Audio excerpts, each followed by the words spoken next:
Okay, so I think like a lot of conversations that happen around migration are centred on sort of borders, as in like you've got a map and you've got actual physical borders and the interaction that happens between people in the state at those borders and outside of those borders, which is of course a very important conversation to have, and it's a fundamental issue that we're seeing in places like Calais, the confrontation between police and the state at the Calais border. But I think it's also important, what's missing sometimes from this narrative is the fact that the idea and question of borders is a much broader thing than just a line in a map. And one of the central ways in which borders works is actually the interaction between people and the state, even once they're in the UK. What I wanted to talk about is the various different ways, in sort of a descriptive way, and drawing out what's happening within the UK and what the state's doing within the UK to oppress migrants, to create this idea of bad migrants versus good migrants, and why the case for no borders is not just a case of no physical borders, but also a case for how we can fight against certain oppressive apparatus of the state itself within the UK. So let's start with Yarlswood. Yarlswood's a detention centre in Bedfordshire, and actually England happens to be the only country in Europe where you can hold migrants in detention centres, having committed no crime, indefinitely. So just think about that for a second. Like, you can hold a migrant in the UK in a detention centre indefinitely, despite the fact that they've committed no crime. So what this means is that there's a constant, almost limitless flow of migrants, of people in and out of detention centres in the UK.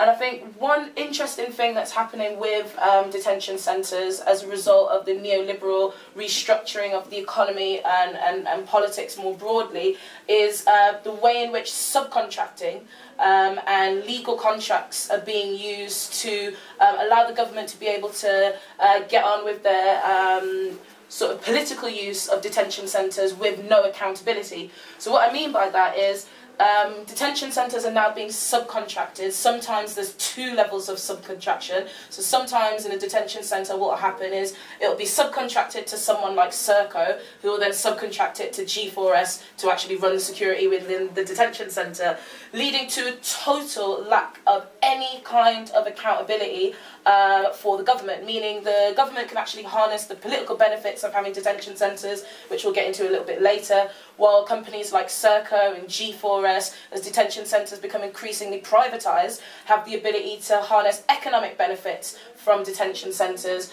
again with total lack of accountability.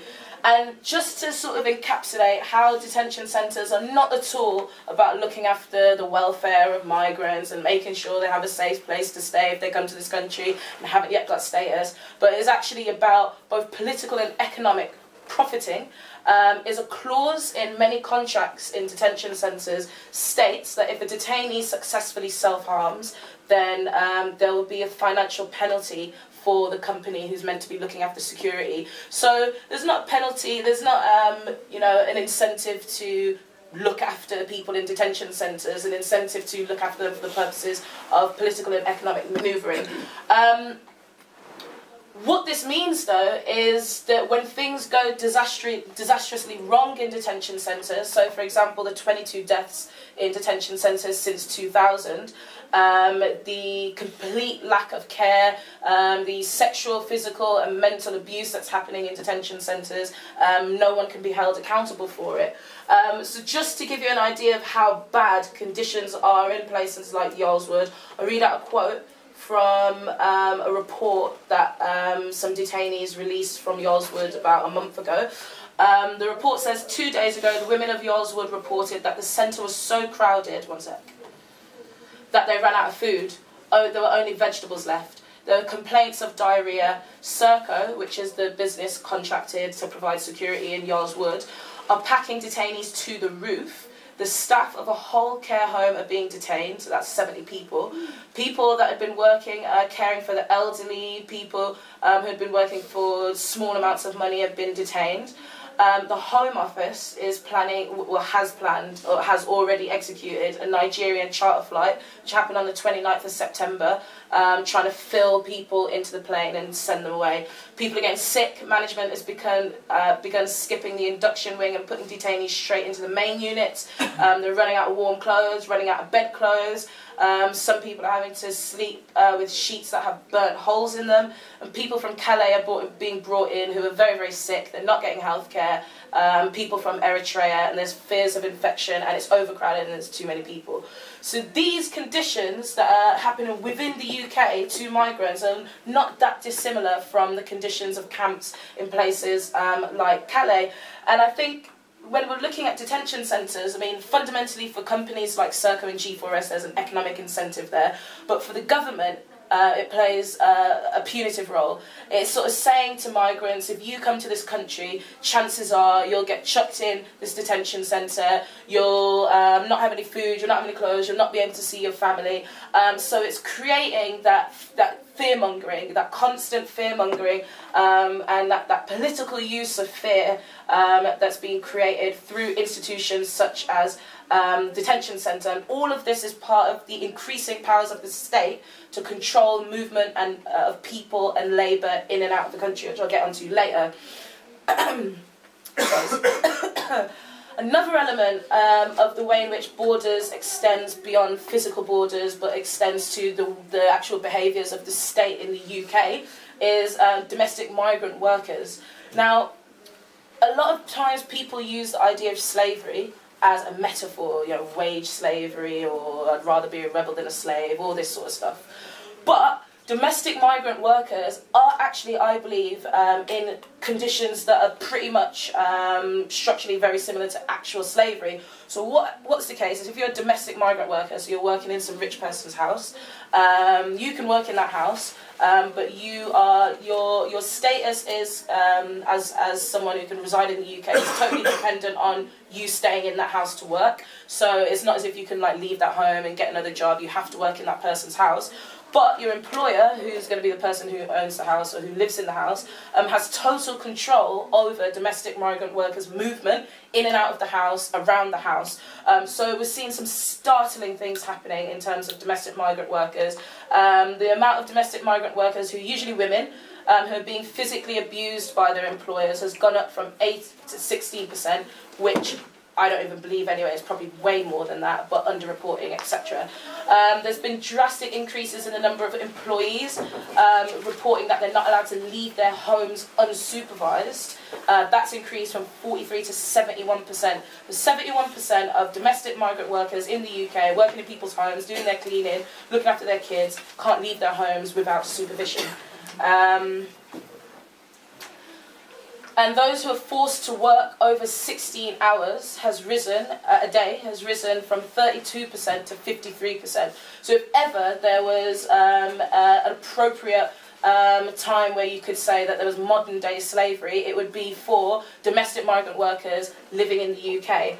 And I mean, again, what this creates is this sense that someone is only as good as the labour they're able to provide to someone else, which obviously has repercussions more broadly for anti-working class sentiment. So you're only as good as your ability to wake up at a day-to-day, you know, 9 to 5, and go and do a job that you hate. So I think that's quite important, because the sentiments around migration and good and bad and deserving and undeserving migrants actually has implications for how working class people in general are perceived in the UK, which I'll get into a little bit more later. But yeah, those narratives overlap, and that's important in terms of when we're building solidarity between different groups, but I'll go into that in a bit. Domestic violence as well. So you think, right, that you would think that, you know, government with their narrative around, you know, looking after people and being caring conservatives would think, oh, it wouldn't be a good idea if we made women in the UK more susceptible to domestic violence. That wouldn't be a good thing to do, but unfortunately, obviously, we're talking about conservatives. So migrant women have no recourse to public resources, which means if you've got a migrant woman living in the UK and she's suffering domestic violence in her home situation, she can't even access the housing benefits, the refuges, the specialist DV services that will allow her to escape that violence because she has no recourse to public funds. Now, on top of that, the anti-migrant sentiment that's being created means she's even less likely to go to the police, because instead of dealing with the perpetrator, the police will just be like, oh wait, but what's your status? So she'll end up getting arrested and detained, and her perpetrator will just, you know, be out there still doing their thing. So I think that's important, because the narrative around migration and fighting borders within the UK is not just one based on nation states and nationality and race, but is also one very, very heavily based on gender and the way in which immigration policies are structured in a gendered way to make migrant women susceptible to what I would call domestic slavery, domestic violence, etc. So another way in which we're seeing the state enforce its borders within the UK is with workers and students and the restructuring of the NHS. So even the so-called good migrants, the good migrants who are paying into the economy, whether they're workers or students, even they are now being attacked, and there's a second-class citizenry state has been set up between migrants on the one hand and just the rest of British people. So migrants who are already paying astronomical fees, paying for visas, paying tax, are now having to pay for the NHS, even if they're students. So obviously there's perhaps an economic element to this, you know, a little bit more money will come in here or there. But actually, I think the fundamental reason why this is happening is a political manoeuvre. It's first of all allowing us to change the very nature of the NHS to a service that used to be a free service for everyone who wasn't just a citizen but resided, just lived in the UK, to by now making migrants have to pay for particular services, it legitimises this idea that actually some people have to pay for the NHS. The NHS is no longer free for everyone that resides here. Actually, there's some times when you do have to pay. And of course, when some people have to pay, and at the end of the day, at some point, everyone's going to have to pay. So again, like those links that we can be making to build solidarity between different groups. I was at an eye hospital yesterday because I got punched in the face a couple of weeks ago, and I've got retinal bruising on my eye. But I was just at the hospital, like, yeah, I'm just sit here and wait to see a doctor, and all around me there's advertisements for if you are coming from outside the EU, you need to make sure you have your identity card. And I was like, I just want to get seen by a doctor.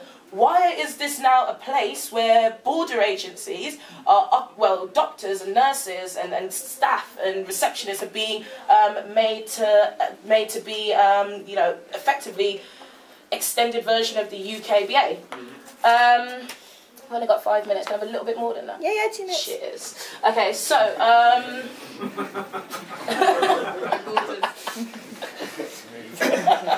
alright, so I think so those are like ways in which the state is restructuring, and it's using this anti-migrant sentiment to begin to change things like the NHS, things like prevent, the way in which teaching staff relate to their pupils, etc. And of course, that's the beginning of a longer process that's going to be used to cement further attacks on the working class more generally. But I do think there's some arguments that we need to be tackling as well. So one argument that I think we need to be tackling is this notion of moral responsibility. So the argument that says, Europe created this mess, which it did, but so, like wars and all the rest of it that the imperialism in Europe has created, which is true, but the argument goes that therefore Europe has a moral responsibility to, take in more migrants and open its borders, etc. And I think like the idea of moral responsibility, I don't think it's what's going to allow us to win these arguments. I think actually we need to be arguing that while yes, European imperialism did create this mess, actually there are political imperatives for the entire working class, and on that basis that we should be arguing. So we all know the argument that ultimately, like the way in which governments use the question of migration is to divide and to rule people. But I think a really good example is a friend of ours, Rue. is a teacher, and one of his students is homeless and is writing an essay on homelessness, and the essay is entitled something like the housing crisis as caused by Margaret Thatcher's bad social housing policies and open door immigration. So you can see how, like, even in people who are homeless, who are facing the brunt of neoliberalism, of austerity, how these ideas get them targeting migrants as opposed to the structures of violence and institutions of oppression that cause their homelessness in the first place.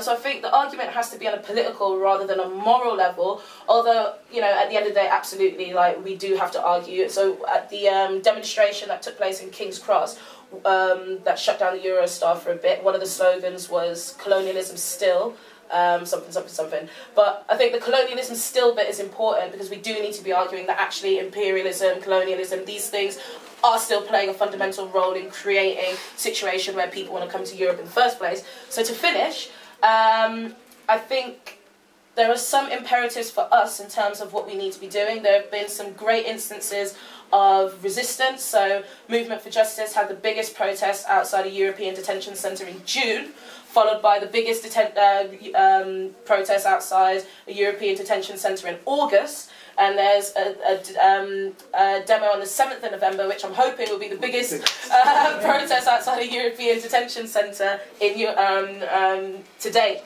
You've got feminist groups as well, like Sisters Uncut, where I'm from, and Feminist Fight Back, who are taking the question of LGBT politics, women's politics, and connecting that to migrant politics. There have been successful actions around those. Had the 100,000 demonstration on the 12th of September. There's been successful resistance to fascists in Dover. There's been humanitarian aid provided in a political way by groups like London to Calais. There's been Corbyn. There's been the King's Cross direct action. So there's been a lot going on. I think for us, though, we need to start practically and politically connecting these things. How can we build links between these various disparate groups doing X, Y, Z over here, and not just work together, but come up with a coherent political narrative that connects the interests of the working class in the UK to international, community of working class, to migrants, to women, to queer people. So I think that is our priority, basically. Revolutionary socialism in the 21st century. I hate it when everything's shortened, just so everyone knows. Okay. Go. Okay, I wanted to Shanice has spoken in a lot of detail about the situation of migrants currently and the political pressures that are faced by them, and the nature of things like everything from detention centres to the way the NHS is being restructured. I wanted to take a step back from that and look at how we've got here, so to speak. So I just wanted to talk for about 10 minutes or so about the history of the way that immigration and racism and politicians have all been intertwined, and the way that immigration has been basically used by both the racist right and by the mainstream political establishment as a kind of code word for race, and a way of essentially normalising certain kind of racist worldviews and policies that wouldn't have been acceptable had they been presented unvarnished. And hopefully hopefully that kind of context will help us better understand the situation we're in, because, as Shanice said, I think the explosion of activism around these issues in the last few months has suggested that we're at a kind of very specific moment in time where we can start to really claw back some of the ground around these issues. I wanted to really start by talking about the way these arguments were presented in the 1970s. I mean, in a sense, that's quite an arbitrary starting point. I chose it because that's the first decade I actually remember. I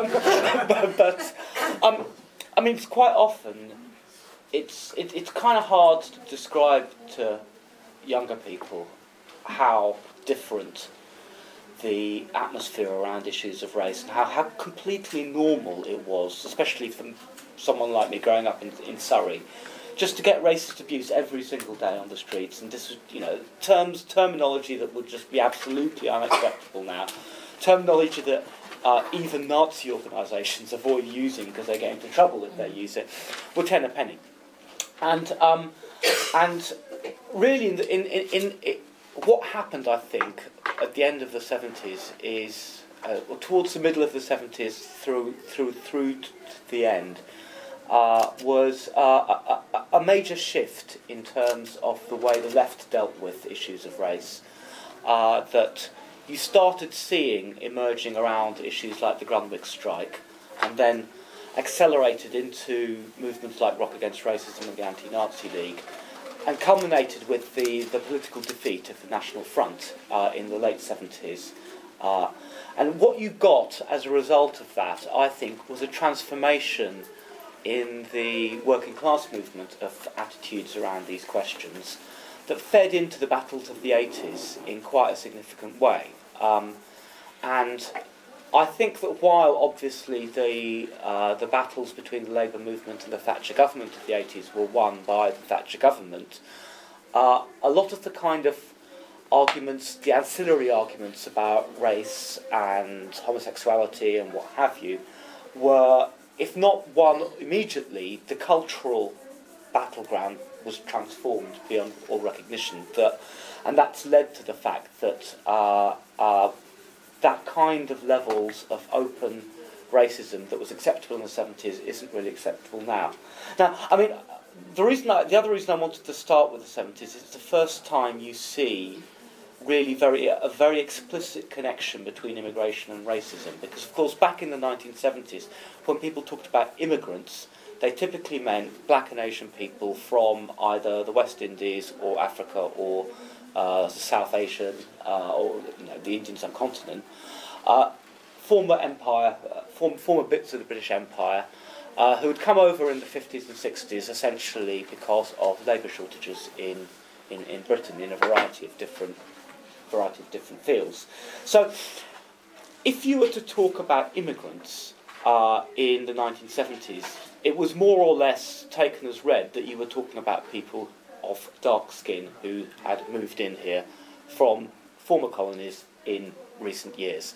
So you had a situation essentially where racists could use the term immigrants pretty much synonymously with black people, and the two switched back and forth. So if someone started banging on about how there were too many immigrants, you knew what they meant was there were too many black people. And the arguments would hit a sort of pitch in a fever pitch around in the late 70s and early 80s when unemployment started shooting up. You just not always hear there are 3 million unemployed and 3 million immigrants. Send them back.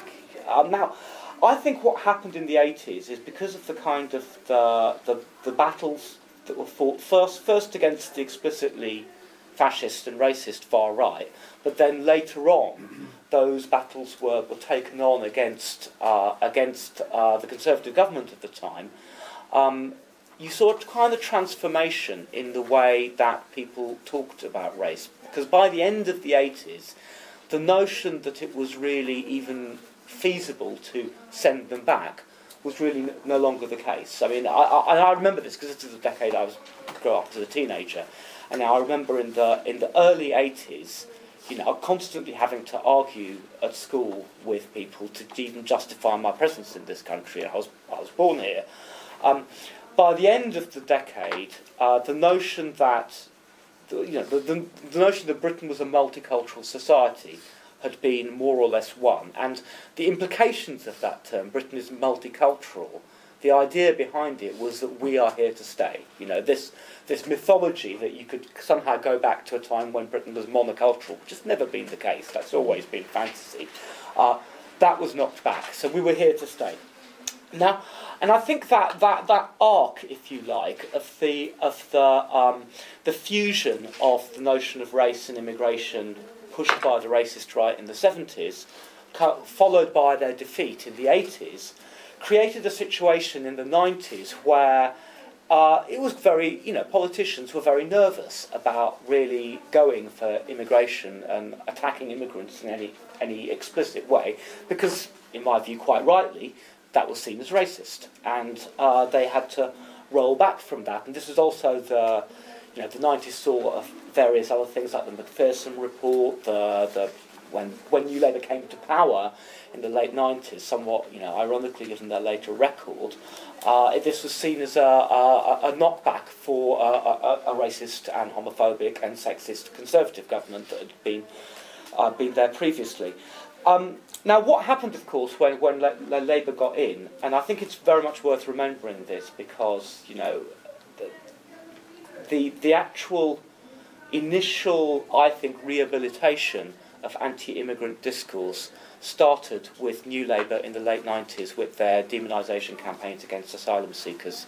Now, there was a whole scare whipped up about bogus asylum seekers that I remember, seeing these newspaper headlines and thinking, well, hang on, isn't this just the same thing as the anti-immigrant stuff that we used to have to put up with? And that was racist, definitely. I'm remembering that rightly. So, isn't this racist too, logically speaking? Yet no one seemed to be making that argument. And I remember being quite kind of disturbed by it at the time.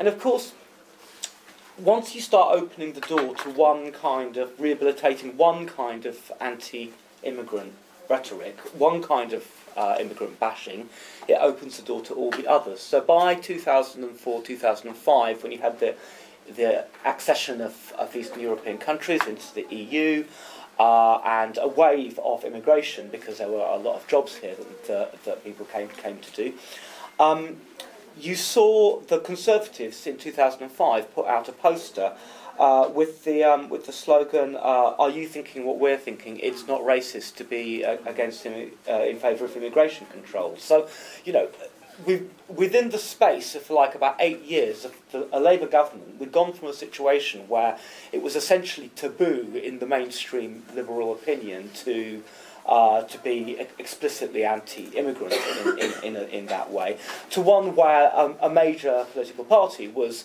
openly saying it's not racist to be against immigrants and immigration. Now, of course, what did Labour do in response to this? Well, surprise, surprise, they capitulated. Instead of actually holding the ground on this issue, they conceded further and further and further.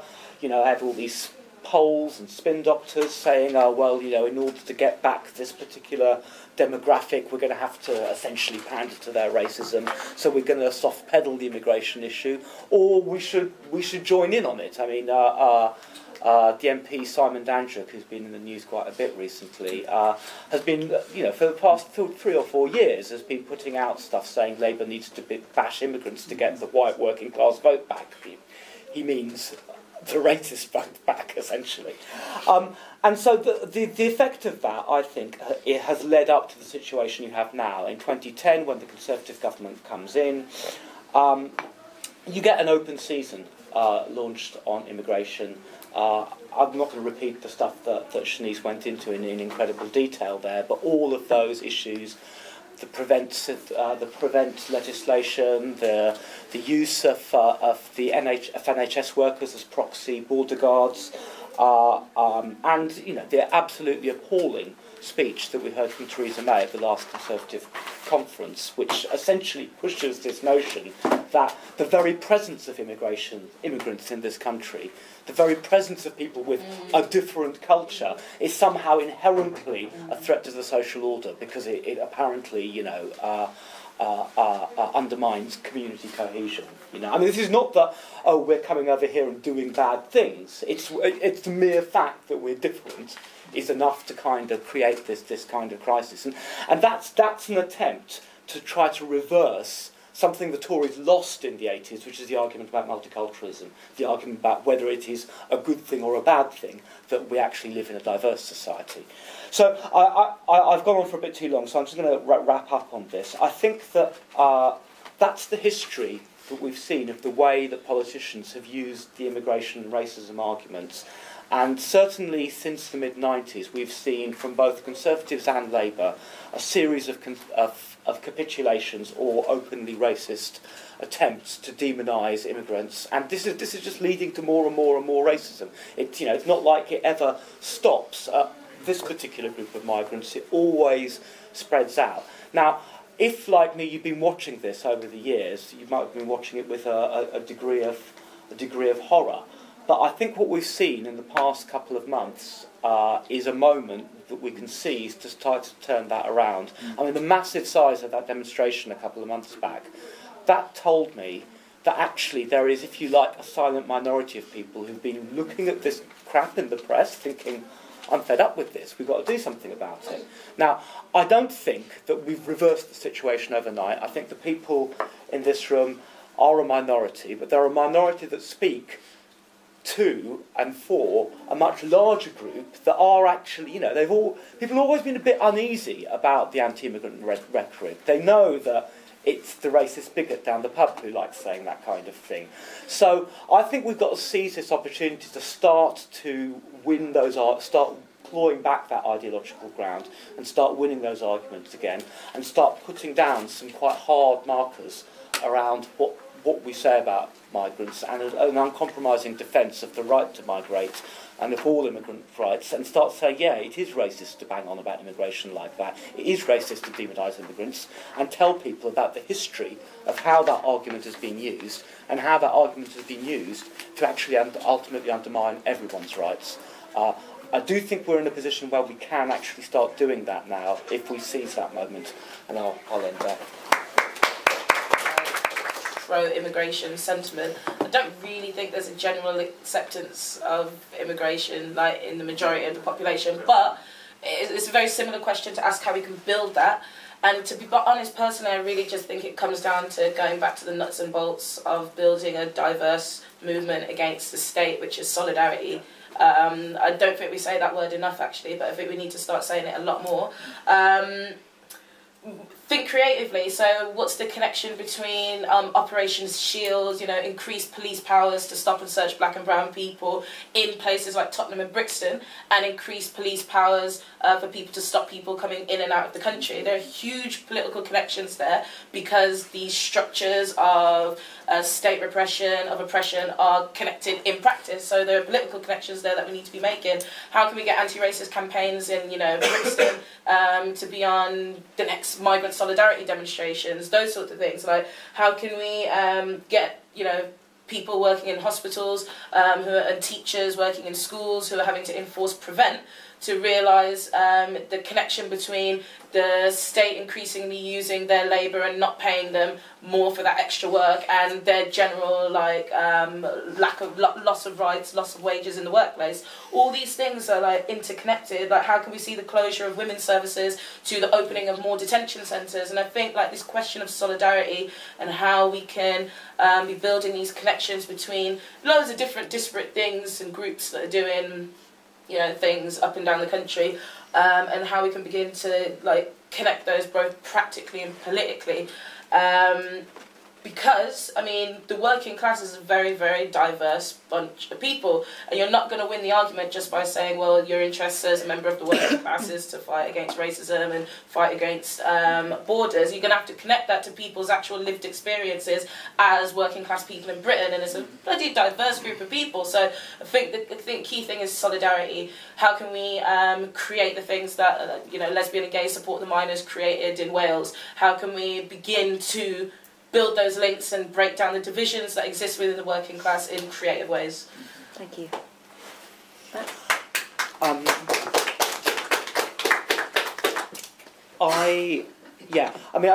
In terms of the comments about the timeline, I take on board both those corrections. The stuff about the early 90s, I just kind of blanked. I think I said before. I mean, when Hannah was spraying stuff, I was just like standing in a field taking drug stops. But yeah, you can certainly trace back the genesis of that new kind of anti-asylum seeker rhetoric to that point. I certainly think that is the case. And the notion of the immigration as a code word, I think in a way that was always there, because even in the 60s and 70s when it was much more obvious that immigrant equals black people, it was the NF that would say black people, and it was the powerlights who would say immigration, you know, and it was always, even though everyone knew these were two signifiers pointing to the same group of people, one was more polite than the other.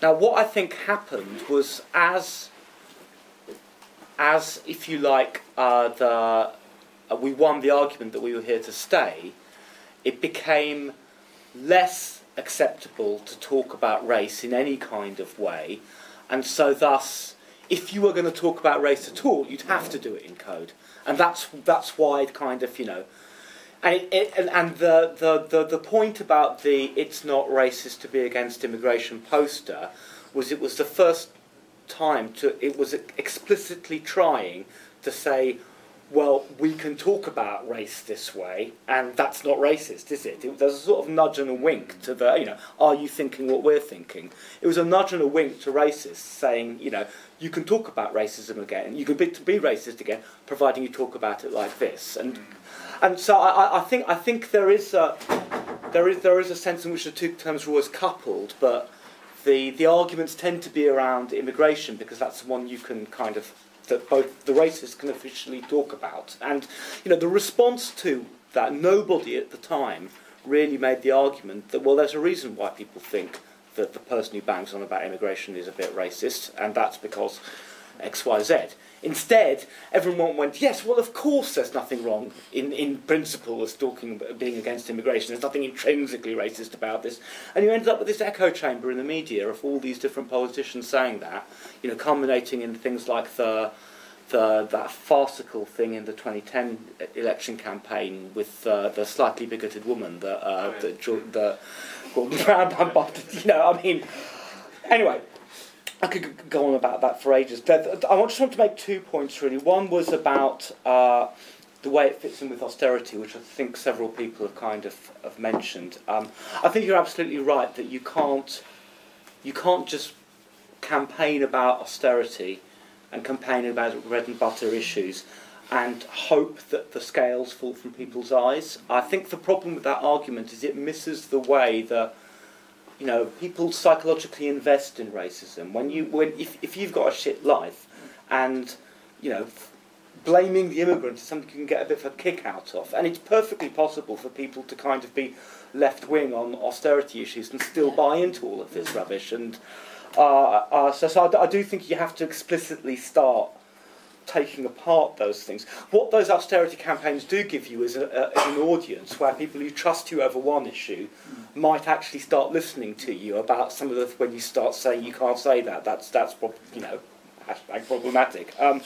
So the hashtag probably wouldn't help in that situation. But I do think that austerity is a key battleground in one other way, which is I remember a couple of years ago, the 2008 London elections, the BNP put out a pamphlet saying that the traffic jams in London were caused by all those immigrants coming over here and driving their cars, right? And I remember laughing at this at the time. But of course, you know, last year, Farage comes out with exactly that line, except it's the M4, so all the immigrants are now, you know, they've filled up all the roads in London, so they're taking over the M4 now. But I remember thinking at the time that while that is obviously an absurd argument, even like a racist to blush to make that kind of argument, it does tell you that any issue about resources can be spun as, you know, because if you say it's about, well, the pie is so big and we can't make it any bigger, if you say it's about the numbers, then, well, okay, who doesn't get the pie? We have to divide the people in the room into the most people who will get a slice of pie and the minority that we're going to, we have to deny pie to because there's just too many people here. And so any austerity imposition can be justified on the grounds that there are too many people, and that's why we have to fight against the too many people arguments if we're actually going to be effective in fighting austerity. Just in terms of how do we fill that gap, how do we popularise the argument? Look, I mean, this is a $6 million question, and I'm not going to... if I had a bright, snappy slogan... I mean, there are certain things that I've noticed that I do think the health service is a kind of crucial issue, because it's interesting that, without sort of, this is a slight generalisation, but racist attitudes are much more prevalent in older generation, but they're also the people who use the NHS the most, and you know, there are ways and means you can start to undercut things there. Though there are issues, of course, about you don't want to play too much into the, you know, good working immigrant versus bad sponging immigrant arguments. So, but I do think that even though we are a minority at the moment, there is a minority of hardened racists on the other side, and the politicians have been playing to their gallery, and that pulls the vast section of people in the middle who are well-meaning but don't necessarily follow these things. And they've been listening to one side of the chorus for a very, very long time. And what we've got now is a chance to sort of galvanise a minority on our side, but start presenting a coherent argument and start winning back that middle ground. And I would put it in those stages. I think at the immediate point now, I think the priority is to start to build something that can make that unified argument. And then we can start seeing how we can push that out. Issues like, I mean, there are certain button issues that have burst up, and there are things like prevent. There has been a really interesting a Students Not Suspect tour that's gone around, which has had really big meetings. People are coming back against this. I think the Docs Not Cops initiative is really interesting, and because people are angry about what's happening to the NHS. And when you put it like that the reason they bring in this infrastructure is because they eventually want to start charging everyone. I mean, people are going to get that argument. So I think it's about testing out what we can do, but I do think we can start to win on this question. I'll shut up now. No, thank you so much. It's been really informative. Leads very nicely into our next session, which is strategies for radical solidarity. So, yeah, that's going to happen in 10 minutes. Go and have a coffee.